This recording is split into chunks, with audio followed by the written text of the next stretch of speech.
একটা ছোট গ্রামে থাকত রাহুল নামে এক ছেলে। তাদের বাড়িতে বিদ্যুৎ ছিল না। সন্ধ্যা হলেই চারপাশ অন্ধকার হয়ে যেত। রাহুল প্রতিদিন একটি ছোট প্রদীপ জ্বালিয়ে পড়াশোনা করত। একদিন তার বন্ধু মজা করে বলল, এই আলোতে পড়ে কি হবে? কিছুই হবে না।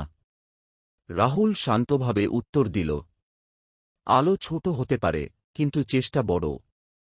দিনের পর দিন রাহুল ওই ছোট প্রদীপের আলোতেই পড়াশোনা চালিয়ে গেল।